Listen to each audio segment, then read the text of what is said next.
Il n'y a pas de problème de majorité dans ce pays. Depuis 2 ans, la majorité socialiste a toujours suivi le gouvernement et donc il n'y a évidemment pas de suspense sur l'issue du vote.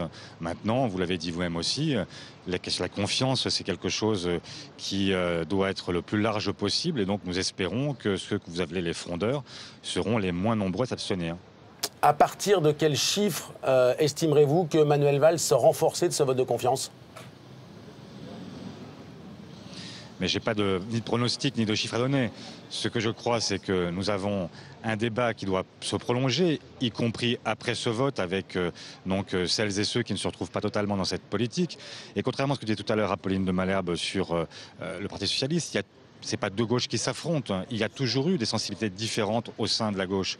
Et leur histoire, c'est d'avoir toujours su se rassembler, de dépasser leurs contradictions pour pouvoir ensuite faire synthèse et donc dépasser la contradiction pour pouvoir avancer. Eh bien, nous sommes dans cette situation-là aujourd'hui. Nous devons continuer à avancer. Il y a des critiques, elles sont parfois nécessaires.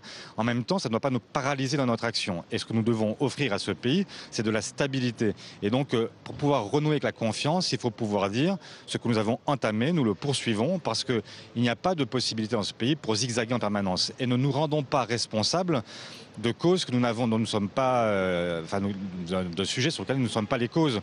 Je veux dire par là que pendant 20 ans, 30 ans, 40 ans, la France a vécu à crédit. Et aujourd'hui, nous avons un gouvernement qui, enfin, prend les mesures qui permettent d'aller vers ce qu'on appelle les réformes structurelles. Eh bien, ne rendons pas coupable ce gouvernement de ce qui n'a pas été fait avant lui. Et au contraire, facilitons-lui la tâche, aidons-le, avançons et donc faisons en sorte que ce pays se redresse et le plus vite possible. Olivier Faure, est-ce que vous n'êtes pas condamné à voir votre majorité, votre Premier ministre, empoisonnés au fond jusqu'à la fin de leur mandat par ces frondeurs, parce qu'ils vont fronder aujourd'hui, le débat va à nouveau réapparaître quand on va parler du budget, il va à nouveau réapparaître quand on parlera après du budget de la sécurité sociale. Les frondeurs, ils vont continuer de fronder quoi qu'il arrive aujourd'hui. Mais d'abord, moi, je ne crois pas que frondeur, ce soit un état permanent. On peut tous, les uns ou les autres, à un moment donné, se retrouver en désaccord avec une politique qui est conduite. Et c'est même plutôt salutaire de voir que le débat existe dans cette majorité. Et en même temps, moi, je crois à notre capacité à dépasser nos divergences. Et donc, à ne pas s'installer dans ce qui serait une confrontation durable entre nous.